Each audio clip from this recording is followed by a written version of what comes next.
మాసాబ్ ట్యాంకులో గల ప్రభుత్వ అందుల వసతి గృహంలో విద్యార్థులు ఆందోళన చేపట్టారు. వసతి గృహాల్లో ఉంటున్న తమకు సరైన వసతులు లేక చాలా ఇబ్బందులు పడుతున్నామని, అలాగే ప్రభుత్వం తమకు ఇచ్చే మెస్ ఛార్జీలను పెంచాలని డిమాండ్ చేస్తున్నారు.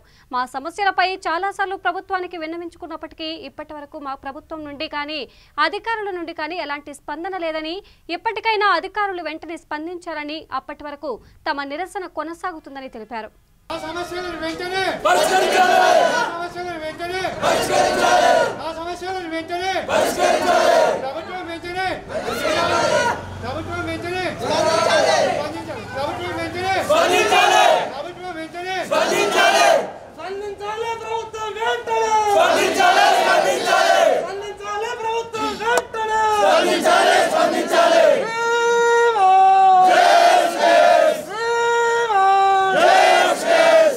మాస్టర్ ట్యాంకులోని అందుల హాస్టల్లో సరైన వసతులు లేక చాలా ఇబ్బందులు పడుతున్నామని చెప్పి అంధ విద్యార్థులు ధర్నా కార్యక్రమం చేపట్టారు. అంటే వారికి మెస్ ఛార్జీలు 1500 రూపాయలు మాత్రమే ఇస్తున్నారని చెప్పి ఈ మెస్ ఛార్జీలను కూడా పెంచాలని చెప్పి, అంటే ఇప్పటికే కరోనా వల్ల చాలా మంది విద్యార్థులు ఇబ్బందులు పడుతున్నారని చెప్పి, అంటే మాకున్న బిల్డింగ్లో ఇప్పటికే దాదాపు 150 మంది ఉన్నామని చెప్పి ఈ బిల్డింగ్ కూడా ఇంకో 2 ఫ్లోర్లు పెంచి మాకు సరైన వసతులు కల్పించాలని కోరుతూ ఈరోజు వారు మాస్టర్ ట్యాంకులోని హాస్టల్లో ధర్నా కార్యక్రమం చేపట్టారు. వీరితో అసలు ఎందుకు ధర్నా కార్యక్రమం చేపట్టారనే విషయాలు వారితో మాట్లాడి తెలుసుకునే ప్రయత్నం. చెప్పండి, ఎందుకు ఈరోజు ధర్నా కార్యక్రమం చేపట్టారు?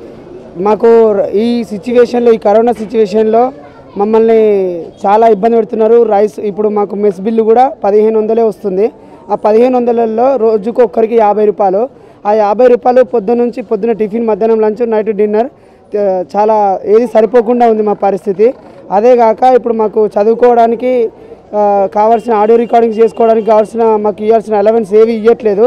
ఇంకోటి బ్రెయిలీ షీట్స్ మేము బ్రెయిలీలో రాసుకొని చదువుకోవడానికి అది ఎప్పుడైనా సరే ఇయర్లీ 100 ఇచ్చేది, ఇప్పుడు 50 ఇస్తున్నామని చెప్తున్నారు. చాలా మాకు ఇబ్బందిగా ఉంది. ఇది ఖచ్చితంగా మా డిమాండ్స్ అన్నింటినీ కమిషనర్ గారు నెరవేర్చాలని మేము కోరుకుంటున్నాము. దానికోసమే మేము స్ట్రైక్ చేపట్టడం జరిగింది. అంటే ఇప్పటి వరకు అంటే దీనిపైన అధికారులు ఎవరైనా స్పందించారు? మీతో మాట్లాడే ఇంతవరకు ఎవ్వరు రాలేదు. అధికారులు కాల్ చేసి మీరు స్ట్రైక్ వదిలేయకపోతే ఫంక్షన్ కట్ చేస్తామని బెదిరిస్తున్నారు. ఇట్లా చాలా ఈ విధంగా బెదిరించి మమ్మల్ని సాధించాలనుకుంటున్నారు ప్రభుత్వ అధికారులందరూ. ఇంకా మనతో పాటు మాట్లాడడానికి కొంతమంది అంధ విద్యార్థులు ఉన్నారు, వారితో మాట్లాడుకోవచ్చు. చెప్పండి, ఈ హాస్టల్లో ఎంతమంది విద్యార్థులు ఉంటారు? సార్, టోటల్గా ఈ హాస్టల్లో వచ్చేసి 159 మెంబర్స్ ఉంటారు సార్. కరోనా కారణాల చేత కొంతమంది ఇంటి దగ్గర ఉండడం జరిగింది సార్. కానీ కరోనా కారణంతో ఇంటి దగ్గర ఉన్నామని చెప్పిన అధికారులు ఈరోజు మమ్మల్ని భయభ్రాంతులకు గురి చేసి రెగ్యులర్గా ఈ హాస్టల్లో ఉన్నవారికి మాత్రమే అటెండెన్స్ ఉంటుంది, లేకపోతే లేదని ఒక భయభ్రాంతులకు గురి చేస్తున్నారు సార్ మమ్మల్ని. కరోనా విజృంభిస్తున్నటువంటి సమయంలో 2020 మార్చి నుంచి కూడా కరోనా విజృంభణ స్టార్ట్ అయింది సార్. అప్పటి నుంచి కూడా అప్పుడు అధికారులే మాకు ట్రావెలింగ్ చార్జెస్ అనేది ఇచ్చేసి ఇంటికి పంపించారు సార్. కానీ కొన్ని కారణాల చేత కరోనా విజృంభణ తగ్గినప్పటికీ వాళ్ళ తల్లిదండ్రులు భయపడి హాస్టల్కు పంపడానికి కొంచెం సిద్ధంగా లేరు సార్. దానివల్ల కొంతమంది విద్యార్థులు హాస్టల్లో లేనిచో వారికి పర్మనెంట్గా ఇక్కడ అడ్మిషన్ లేదని చెప్పి వాళ్ళని భయభ్రాంతులకు గురి చేయడం జరుగుతుంది సార్. ఈ ప్రజెంట్ వచ్చేసి హాస్టల్లో 80 మంది ఉన్నారు సార్. అయితే ప్రధానంగా మా సమస్య వచ్చేసి ఎంతమంది అయితే ప్రజెంట్ ఉన్నారో వాళ్ళందరికీ కూడా గతంలో ఏ విధంగా అయితే మాకు అలవెన్సులు వచ్చేవో అదేవిధంగా అలవెన్సులు రావాలి సార్. మేము అవి రాకపోగా ఈ సమ్మె ప్రారంభించి 26 గంటలు అవుతుంది సార్. ఇంతవరకు ఏ పై అధికారిగానే వచ్చి మా సమస్యలపై పరిష్కారం చూపే మార్గం చూపించలేదు. మీరు తింటే తినండి లేకుంటలేదు అని బెదిరింపు కాల్ చేస్తున్నారు సార్ మాకు. మేము పోలీసులతో మీకు ఓపెన్ చేపిస్తాం, ఖచ్చితంగా మీరు ఎందుకు తిన్నారు అని ఒక భయభ్రాంతులకు గురి చేస్తున్నారు. లేనిచో పెన్షన్ కట్ చేస్తాం, మీరు ఇలాగ స్ట్రైక్ కొనసాగిస్తే పెన్షన్ కట్ చేస్తామని ఒక భయాందోళనలకు మమ్మల్ని గురి చేస్తున్నారు సార్. ఈ విషయంపై ఖచ్చితంగా ప్రభుత్వం దిగొచ్చే వరకు మేము మా సమ్మెను కొనసాగిస్తాం సార్. ఇంకా చాలా సమస్యలు ఉన్నాయి సార్ మాకు. ఆ సమస్యలన్నీ కూడా మేము కమిషనర్ దృష్టికి తీసుకుపోయినంత వరకు కూడా ఈ సమ్మె ఈ విధంగా కొనసాగుతుంది సార్. 2019లో ఒకసారి మా సమస్యల గురించి కమిషనర్ కలిసి లెటర్ ఇచ్చాం. ఇదిగో దానికి సంబంధించిన లెటరు ఇది. మళ్ళీ మొన్న కూడా మళ్ళీ వెళ్ళాం, దానికి సంబంధించినది ఇన్వాల్వ్ వచ్చినాయి ఇవి లెటర్స్. ఇవన్నీ చాలాసార్లు వెళ్ళాం కానీ ఎప్పుడు కూడా సమస్య పరిష్కార దిశగా వాళ్ళు ఆలోచించలేదు. దానికి తోడుగా మా మీద ఇంకా ప్రెజర్ తెచ్చారన్నట్టు. మాకు మెయిన్గా ఒక 50 రూపీస్ డైలీ అంటే ఒక వ్యక్తికి ఏం తినగలుగుతారు, ఒక 50 రూపీస్లో ఒక టిఫిన్ చేసినా 20 రూపీస్ అవుతుంది. మాకు డైలీ ఒక ఎగ్ ఉంటుంది, ఎగ్కే 6 రూపీస్ అవుతుంది.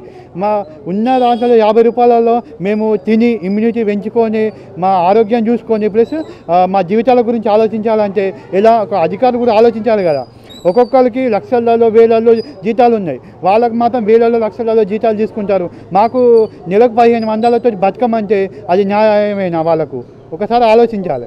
ఇంకోటి ఏంటంటే మాకు రావాల్సిన ఆప్కో కార్డులు కానీ ఐప్యాడ్లు కానీ ఇంకా అలవెన్స్లు కానీ ఏవి వాళ్ళు ఇవ్వట్లేదు, దాన్ని పోస్ట్పోన్ చేస్తున్నారు. ఇంకోటి ఏంటంటే మా బిల్డింగు సమస్య ఒకటి ఉంది, దానికి వర్షం వస్తే మొత్తం వాటర్ వస్తున్నాయి, రూమ్లలోకి వచ్చేస్తున్నాయి. దాన్ని వీడియో తీసి ఇంకా ఏడీ గారికి పంపించాం. ఇప్పటికీ మా దగ్గర వీడియో ప్రూఫ్ ఉంది. అయినా సరే వాళ్ళు సమస్య పరిష్కారం చేస్తూ అన్నారు, ఇప్పటివరకు పరిష్కారం చేయట్లేదు. ఏంటంటే వాళ్ళు వార్డెన్ గారు ఏమంటున్నారంటే ఇప్పుడు వచ్చి ఆయనే మాకు వండే బాధ్యత మాకు ఉంది, వండుతాం, తర్వాత తినాలి లేకపోలేదు, అంటే వండే బాధ్యతనే మీకు ఉంది, వండటానికి ఓన్లీ మీకు జీతం ఇస్తున్నారా? మమ్మల్ని చూసుకునే బాధ్యత, మా సమస్యలు తీర్చే బాధ్యత మీకు లేదా అని నేను అడుగుతున్నాను. ఏడీ గారు చెప్పారని అంటున్నారు. పోలీసులను తీసుకెళ్ళి మేము గేట్ ఓపెన్ చేస్తాం, పోలీసులను తీసుకొచ్చి మేము అందుతామని బెదిరిస్తున్నారు. పోలీసు వాళ్ళు అంటే మేమన్నా రౌడీలమా, గుండాలమా పోలీసులను తీసుకురావడానికి? మేము ఏ తప్పు చేశామని మీరు అట్లా బెదిరింపులు పాల్పడుతున్నాం? మీరేమన్నా అధికారా లేకపోతే ఇంకేమన్నా? ఈ మీడియా ద్వారా మేము అడుగుతున్నాం, మా సమస్యలు పరిష్కారం తీర్చే దిశగా ఆలోచించాలి, కానీ మమ్మల్ని బెదిరించే దిశగా ఆలోచిస్తే రాజ్యాంగం అనేది ఎక్కడుంది? ఇక్కడ మనకు బిఆర్ అంబేద్కర్ మనకు ఒక రాజ్యాంగం ఇచ్చారు. వికలాంగులైన దివ్యాంగులైన మా పైన బ్లైండ్ అని ఒక మాట అన్నా కానీ 92/A సెక్షన్ ప్రకారం 6 నెలల నుంచి 2 సంవత్సరాల జైలు శిక్ష, ₹1,00,000 దాకా ఫైన్ పడే అవకాశం ఉంది. అంతేకాకుండా నాన్ బెయిలబుల్ వారెంట్ ఇష్యూ అయింది. అలాంటి మీరు బెదిరింపులు పాల్పడితే మీ మీద ఏం కేసులు పెట్టాలి? ఈ ఒక్కసారి మీరు గవర్నమెంట్ అనేది ఆలోచించాలి. ప్రజలు కూడా మా సమస్యల గురించి పట్టించుకోవాలి. అది ఇది అంటే ఇక్కడ ముఖ్యంగా వీళ్ళు చెప్తున్న అంత విద్యార్థులు చెప్తున్న ప్రధానమైన సమస్యలు ఏంటంటే వారికి మెస్ ఛార్జీలు ₹1,500 గవర్నమెంట్ ఇస్తుందని చెప్పి, అంటే రోజులు ఎక్కడ చూసుకుంటున్నట్లయితే ₹50 మాత్రమే వస్తుందని చెప్పి మెస్ ఛార్జీలను కూడా పెంచాలని, అలాగే దాదాపు ఇక్కడ 150 మంది విద్యార్థులం ఉంటున్నామని చెప్పి కరోనా కారణంగా కొంతమంది విద్యార్థులు వారు ఇంట్ల వద్ద ఉంటున్నారని చెప్పి ఈ కారణంతో వారికి వచ్చే మెస్ ఛార్జీలను వాటిని కూడా అధికారులు కట్ చేస్తున్నారని చెప్పి, లేదంటే మాకు ఉన్న సమస్యలపై పరిష్కారం చూపెట్టాలని మేము సమ్మె చేస్తే మాకు బెదిరింపులకు పాల్పడుతున్నారని చెప్పి బెదిరించి మీకు పెన్షన్ కట్ చేస్తామని చెప్పి అధికారులు చెప్తున్నారు.